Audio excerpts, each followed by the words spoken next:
This clip is sponsored by Med Travelers.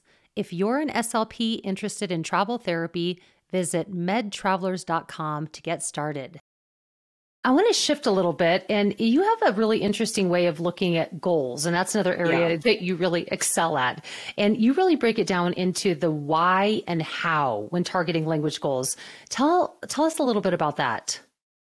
So what I do with language goals is, and I'm not knocking anybody who creates goal banks, but I have found that sometimes it can be a crutch for people if you don't understand the process of writing goals. So what I do is I encourage people to just start with a set of maybe 5 or 6 goals that hit those main areas that you want to target. And just, when we're thinking about language processing, thinking about just a set of core observable behaviors that you can use as a starting point. And I keep it super basic. And then what I do is, depending on where the student is at, I take that statement and then I just customize that statement, and then you just can add the level of accuracy to that. So one goal, if we need to give kind of a tangible example of one that comes up a lot, just so people can have a little context of what I mean, is that if you're working on vocabulary, let's say, then one of the most powerful things that you can do is teach kids to be very descriptive about words, to describe words using specific semantic features.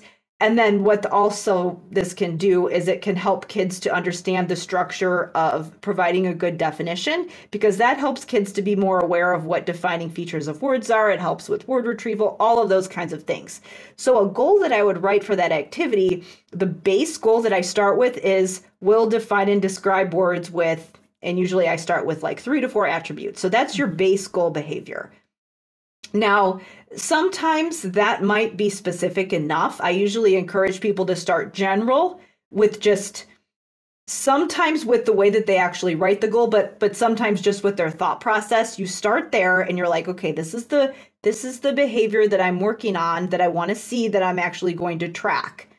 And then you can get more specific if you think that you need to, based on, like, let's say you've been working on a more general goal with students and you realize you need to hone in on some specific behaviors. Or maybe you start with the general goal with your thought process, and you're kind of looking at the student's profile and you're thinking, okay, I need to make this a little bit more specific.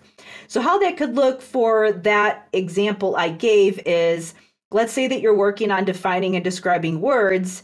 And what happens a lot is that students will not be able to say the defining feature of a word. So if you're defining a noun, then the defining feature is the category, because we say, a dog is a kind of animal. It's not a complete definition if you can't name the category. And that's a really important part of word retrieval and storage, and just being able to understand that. And so a lot of times people will find that they're working on defining and describing, and kids can give a lot of features of words, but they're not saying a really specific definition. And so sometimes they might make that goal a little bit more specific and say, we'll define and describe words, including the category. And they might, put in parentheses what specific attributes they want to see. And so they'll make the goal more specific that way. Or sometimes they'll realize they might need to write a goal for categories and then one for synonyms and antonyms and things like that. But things like categorization and synonyms and antonyms are all derived from that main goal. And to me, I think that makes your therapy, when you think about goals that way, it helps you organize the different skills and how they fit together and how you work on them, rather than just this massive list of discrete skills that have no rhyme or reason. It really just helps categorize things for the SLP.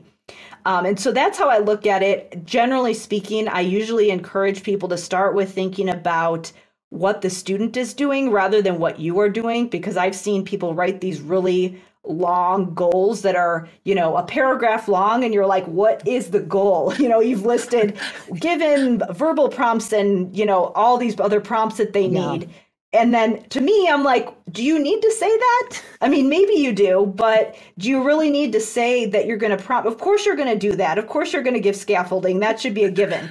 Now, I know that other people think differently about that because they're worried that if they don't put it into the goal, people aren't going to do it. But to me, the goal, the starting point is always, what do I want the student to do?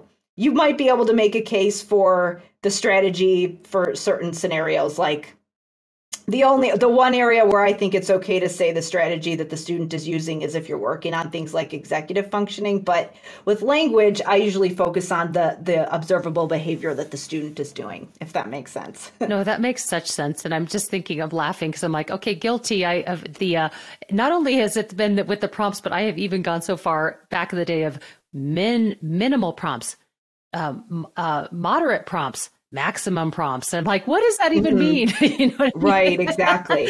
Yeah. Yeah. And sometimes, and I don't want to, honestly, and I know that you have to be careful with how you say this, but if the student's getting what they need, I don't care that much what's on the piece of paper, but I know we need to write the goals. They need to be clear. People need to, be accountable. And if the student go somewhere else, another therapist has to understand what it means. So I'm not discounting them. And you know what? If somebody wrote a wordy goal and they're doing exactly what that student needs, I don't care. But people ask me about it all the time. So of course I will share my recommendations. Yeah, and you're exactly right. At the end of the day, if they're getting what they want, but you're right. If it could be more clear cut and more of just a really effective practical goal, then that makes more sense.